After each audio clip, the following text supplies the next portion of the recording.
반대쪽 분을 보시고도 시작. 아멘.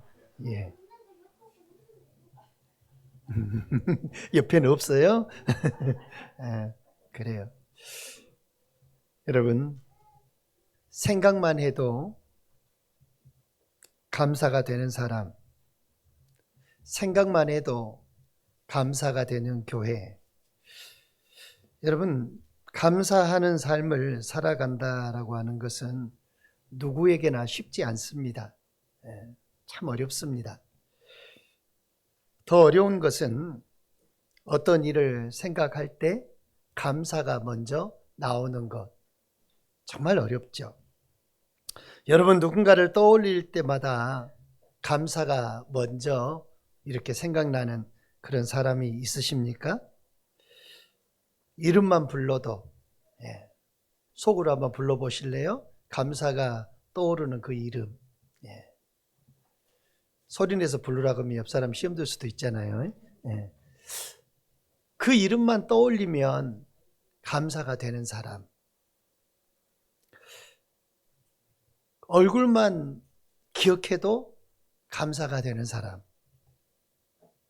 아, 고맙다. 그 말이 먼저 나오는 사람과 그 말이 먼저 나오는 공동체가 여러분에게 있으십니까? 사람을 떠올릴 때 먼저 생각나는 것이 감사인지 섭섭함인지, 그것이 바로 우리의 인간관계의 본질을 보여주고 있는 것이죠. 사도 바울에게 빌립보 교회는 바로 그런 교회였습니다. 사도 바울은 말합니다. 오늘 본문 3절을 보면 우리 함께 읽어볼까요? 시작. 내가 너희를 생각할 때마다 나의 하나님께 감사하며. 아멘. 내가 너희를 생각할 때마다 나의 하나님께 감사하며 라고 했습니다. 이 말은 그저 사도 바울이 빌립보 교회를 향해서 어떤 언어의 유희를 하고 있는 게 아니에요. 바울의 신앙과 그리고 바울의 교회관 그리고 바울의 복음에 대한 모든 이해가 완전히 응축되어진 그런 고백입니다. 이 바울의 이 고백에는 조건이 없어요. 너희가 잘했으니까 내가 하나님께 감사한다. 너희들이 아무런 문제가 없으니까 내가 하나님께 감사한다. 그게 아니라 바울은 빌립보 교회를 향해 뭐라고 말하냐면 너희를 생각할 때마다라고 말하고 있습니다. 생각할 때마다. 더 놀라운 사실은 이 바울의 감사의 고백이 감옥 안에서 지금 나왔다는 사실이에요. 자신이 감옥에 갇혀 있으면서 이 감사를 빌립보 교회를 향해 하고 있다는 것입니다. 바울은 지금 자유하지 않습니다. 몸은 매여 있습니다. 사역에는 제한이 뒤따르고 있어요. 앞날이 캄캄하고 보이지 않아요. 그런데 바울은 불평 대신에 감사를 선택했고 원망 대신에 기도를 선택했습니다. 왜 그랬을까요? 빌립보 교회가 완벽해서 그랬습니까? 아니죠. 빌립보 교회가 규모가 커서 그랬을까요? 그것도 아닙니다. 그러면 빌립보 교회가 문제가 없어서였을까요? 그것도 아닙니다.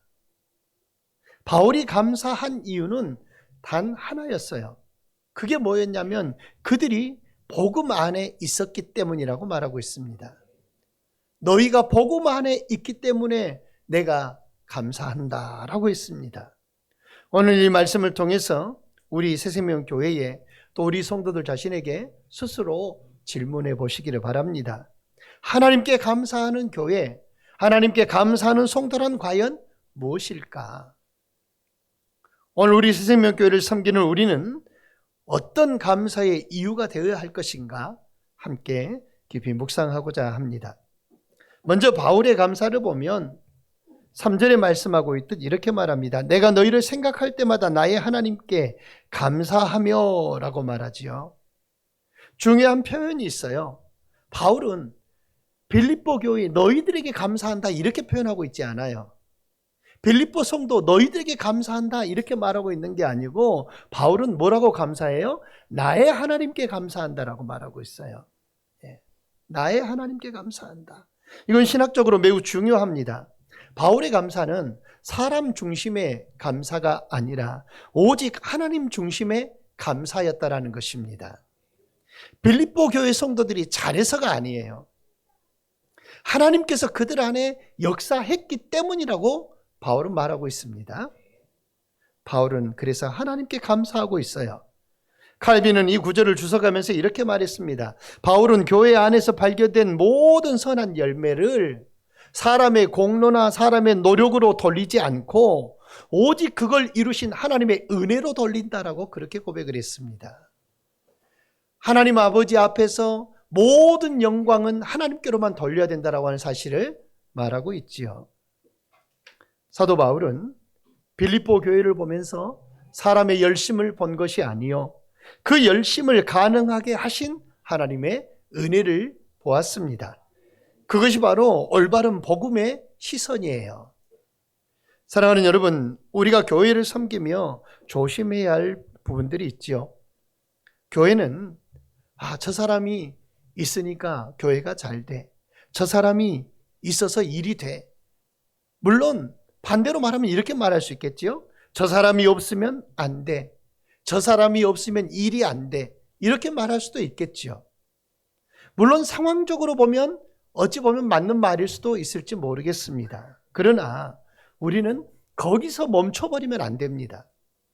거기서 멈춰버리면 안 되는 이유가 뭐냐? 더 정확한 신앙의 고백은 하나님께서 장로님을 통해, 하나님께서 권사님을 통해, 하나님께서 집사님을 통해, 하나님께서 성도님을 통해 일하셨습니다 라고까지 가야 된다는 거죠.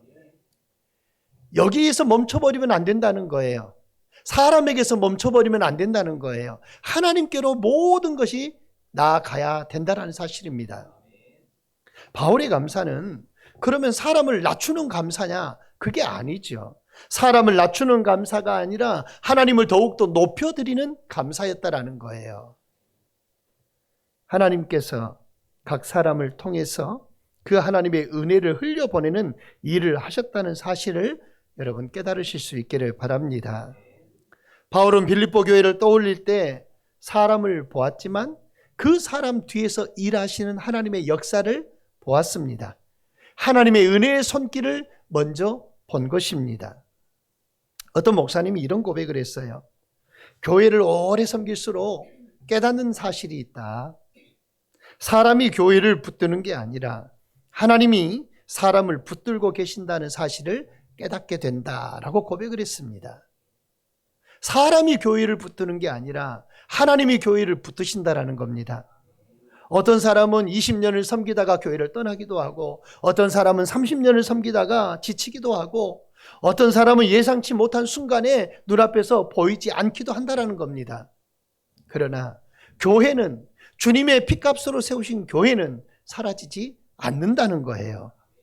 왜 그렇습니까? 교회의 주인은 사람이 아니라 하나님이시기 때문이라는 것이죠. 바울은 그 사실을 알고 있었어요. 그래서 그 사람을 향해 손가락질하는 것이 아니라 사람을 바라보지 아니하고 오직 바울은 하나님을 바라보았다는 사실입니다. 사랑하는 새생명교회 성도 여러분, 목회자로서 저도 여러분들을 생각할 때 이러한 고백을 들을 수 있기를 소원합니다. 주님, 우리 새생명교회를 생각할 때마다 사람보다 먼저 주의 은혜가 떠오르게 하옵소서. 여러분이 어느 누구는가를 볼 때도 바로 사람보다 그를 향해서, 그를 통해서 역사하시는 하나님의 은혜가 먼저 떠오르실 수 있기를 바랍니다.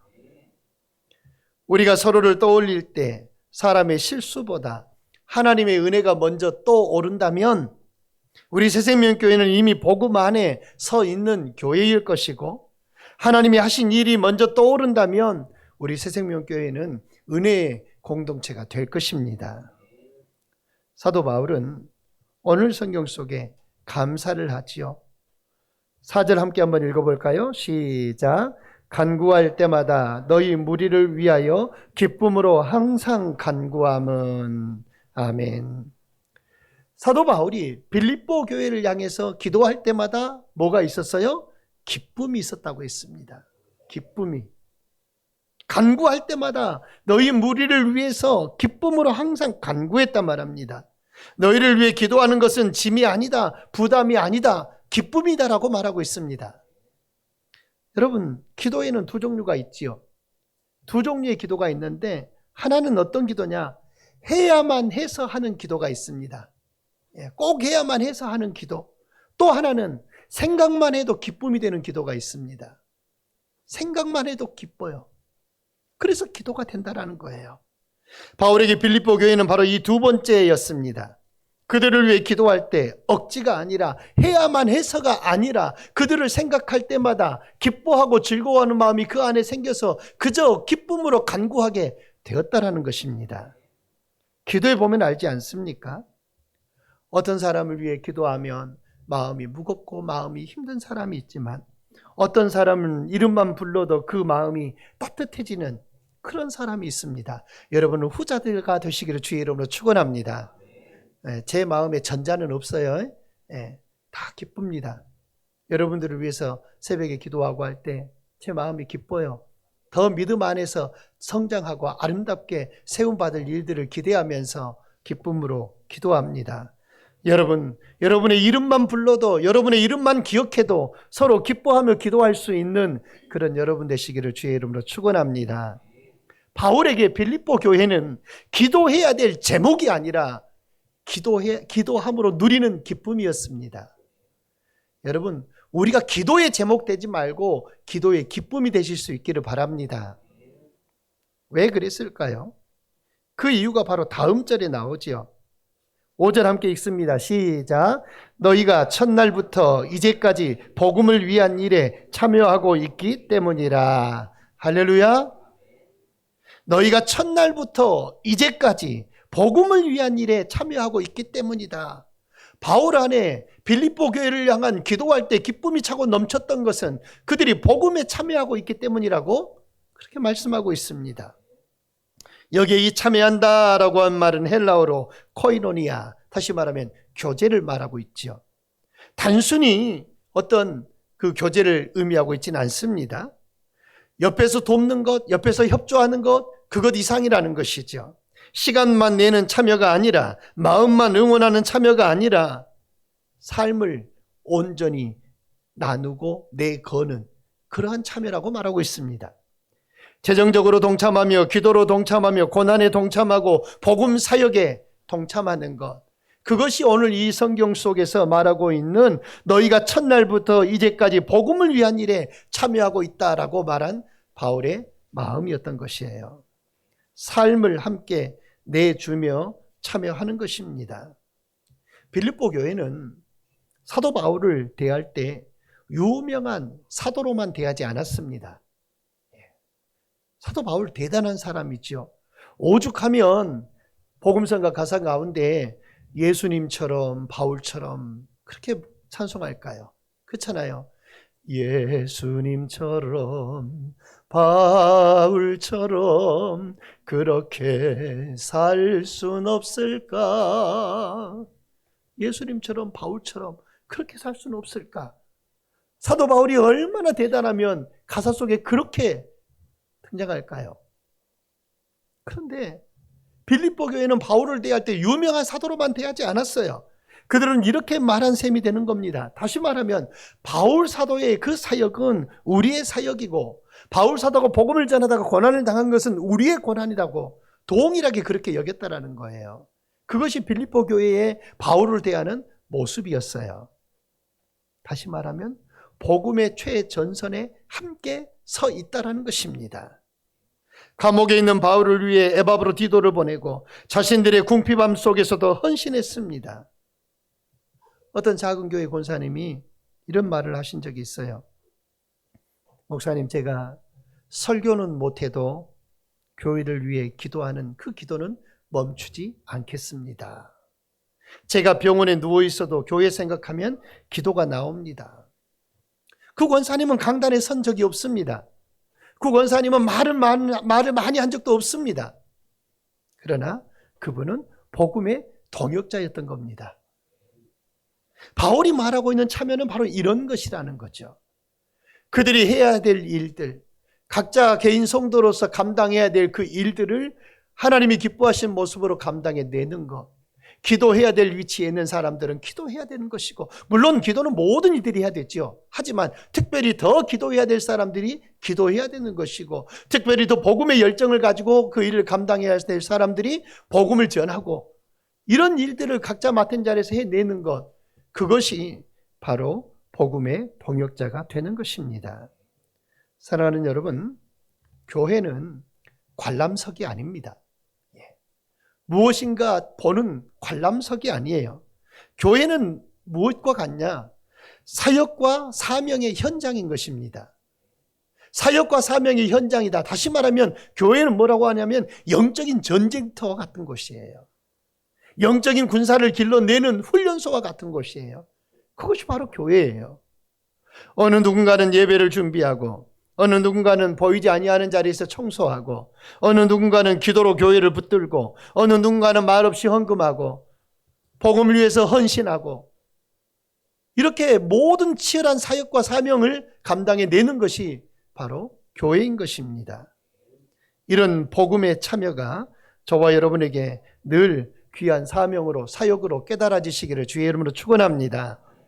눈에 띄는 자리든 아니면 어느 누구도 알아주지 아니한 자리든 복음을 위해 함께 서 있다면 사도 바울이 말한 이 코이노니아, 교제, 함께 참여하는 그 모든 일들이 주님의 뜻 안에서 주의 의를 이루는 일들이 될 것입니다. 바울이 감사한 이유는 빌립보 교회가 말로만 복음을 사랑한 것이 아니라 삶으로 복음에 참여했기 때문에 감사한 것이죠. 여러분, 복음적인 교회라고 하는 것이 무엇일까요? 복음적인 교회는 프로그램이 많은 교회를 복음적인 교회라고 말하지 않습니다. 사람이 많은 교회도 아닙니다.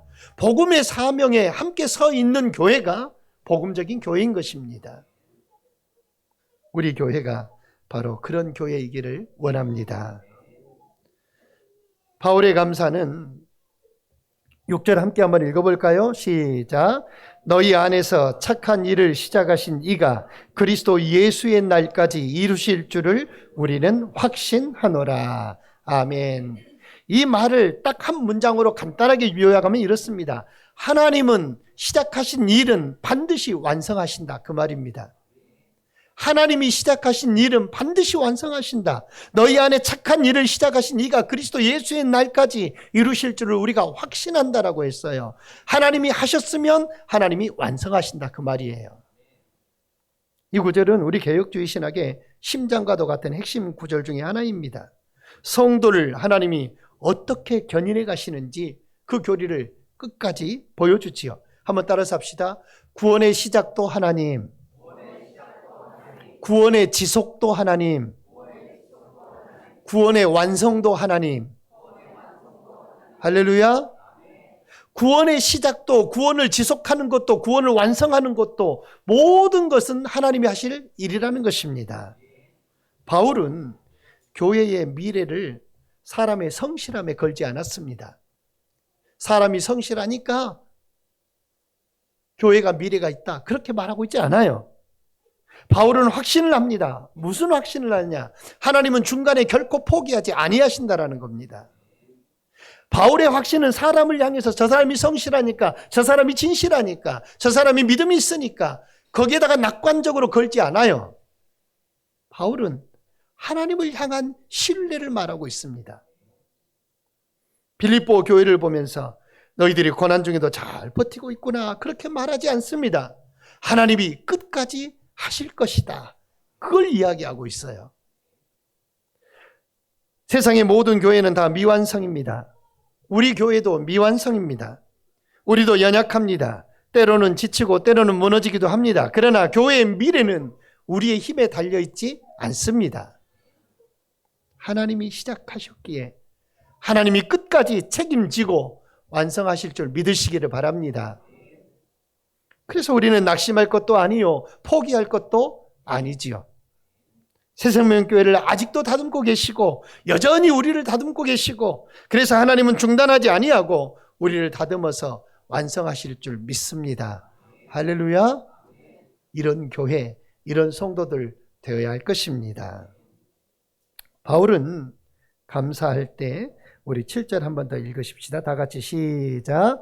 내가 너희 무리를 위하여 이와 같이 생각하는 것이 마땅하니 이는 너희가 내 마음에 있음이며 나의 매임과 복음을 변명함과 확정함에 너희가 다 나와 함께 은혜에 참여한 자가 됨이라. 아멘. 바울의 감사는 어떤 감사였냐면 너희는 고난 속에서도 은혜에 참여한 자가 되었다라고 말하고 있는 것입니다.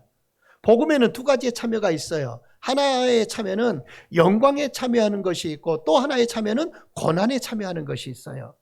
영광에 참여하는 것, 고난에 참여하는 것, 두 가지의 참여가 있는데 빌립보 교회는 바울이 매였던 그 사슬을 외면하지 않았다라는 것입니다.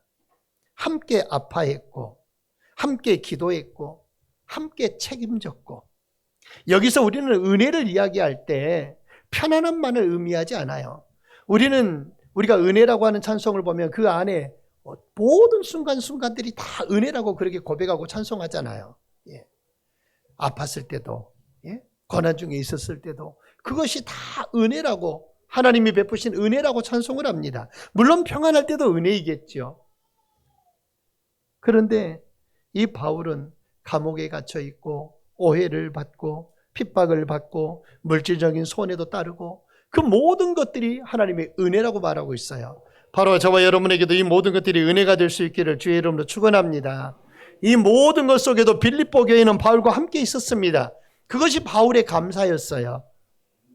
교회와 성도의 가정이 늘 평안할 수는 없어요.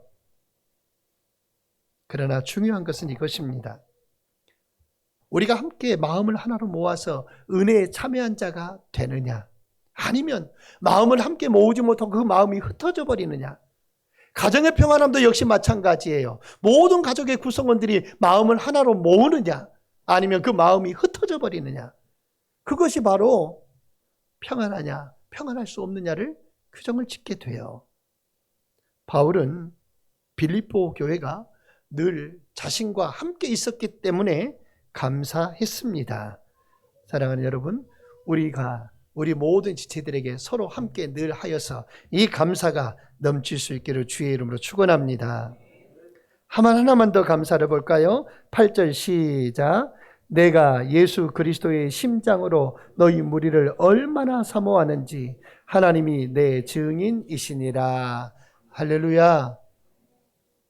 나는 예수의 심장으로 너희를 사랑한다고 말하고 있습니다. 예수의 심장으로. 내가 예수 그리스도의 심장으로 너희 무리를 얼마나 사모하는지.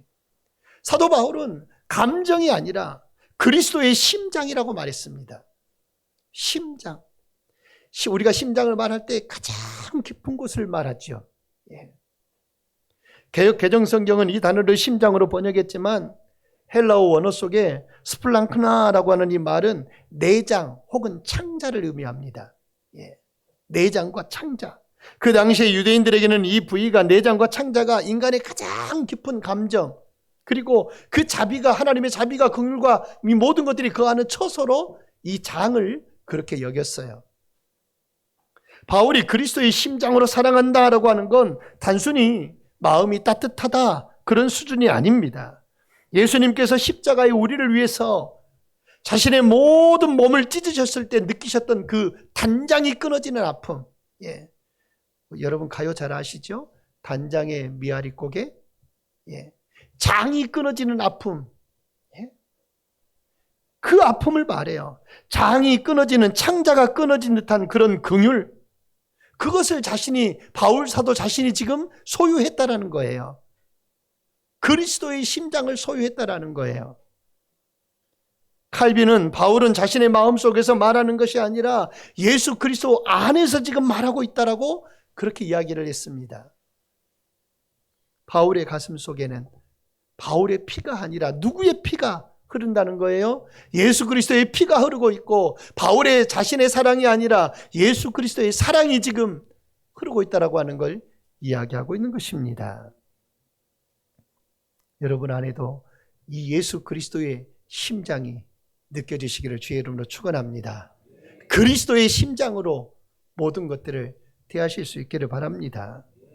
우리는 흔히 이렇게 말할 수 있지요. 내 성격과 저 사람은 맞지 않아. 또는 내 감정이 허락하지 않아. 그렇게 말할 수 있습니다. 하지만 바울은 자신의 성격, 성품, 인격적인 수양 이런 것들을 가지고 빌립보 성도들을 사랑한 게 아니었습니다. 바울은 다메섹 도상에서 예수 그리스도와 연합이 되어졌습니다. 주님과 하나가 되어졌어요. 개혁주의 신학의 핵심이 뭐냐? 예수 그리스도와의 연합입니다. 우리의 신앙의 핵심은 예수와의 연합이에요. 저와 여러분 모두가 예수와의 연합이 이루어졌습니다. 예수와의 연합이 이루어졌으면 우리 안에는 예수의 심장이 있어야 된다는 거예요. 여러분은 예수 그리스도와 연합되셨습니까? 이쪽에서는 전혀 안 들려요. 예. 여러분은 예수와 연합되셨습니까? 진짜요? 옆에 사람에게 고백 한번 합시다. 나는 예수 그리스도와 연합되었습니다. 아멘. 내가 예수 그리스도와 연합된 일이 있어야 예수의 심장을 갖지요. 예수와 연합되지 않으면 예수의 심장을 가질 수가 없어요. 예수 그리스도의 마음을 가질 수가 없어요. 내 안에 예수의 마음이 있어야죠. 너희 안에 이 마음을 품으라. 곧 그리스도 예수의 마음이니. 할렐루야.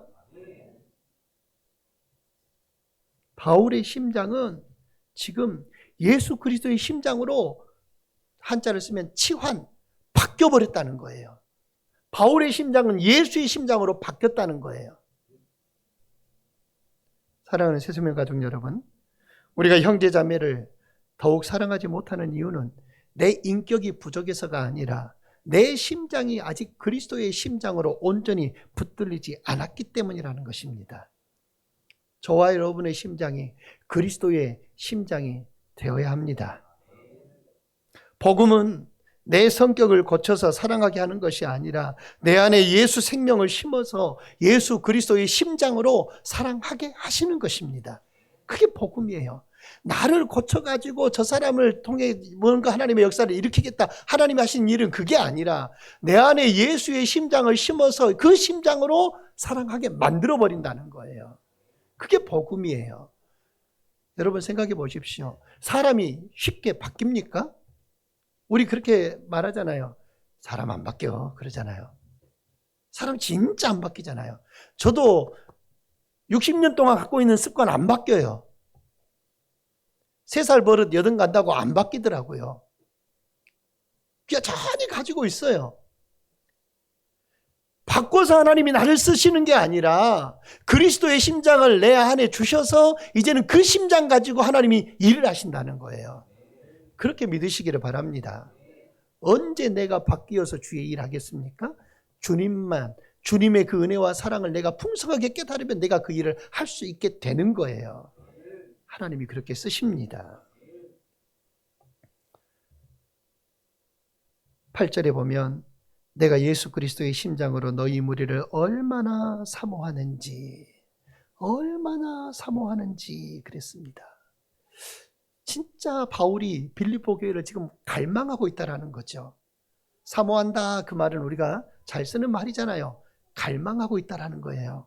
영적인 갈망을 하고 있다는 겁니다. 이 사모함을 신학자 라이트는 뭐라고 말했냐면 복음 안에서 맺어진 가족의 유대감, 가족적인 유대감이라고 그렇게 표현했어요. 바울이 감옥에 갇혀 있음에도 불구하고 빌립보 교회 성도들을 이토록 간절히 사모하는 이유는 그들이 복음의 비방과 복음의 그 고난에 함께 참여한 동역자들이었기 때문이라고 고백하고 있는 것입니다. 바울의 사랑은 조건부 사랑이 아닙니다. 빌립보 교회가 그를 후원했기 때문이 아닙니다. 그들 안에 계신 예수를 보았기에 가능한 사랑인 것입니다. 이것이 바로 오직 복음 안에서만 가능한 사랑의 진정한 실체인 줄 믿습니다. 말씀했습니다. 사랑하는 여러분, 오늘 하나님은 우리 새생명교회를 어떻게 보실까요? 오늘 하나님께서 저와 여러분을 떠올리실 때, 하나님이 우리 새생명교회를 떠올리실 때 어떤 마음이 드실까요?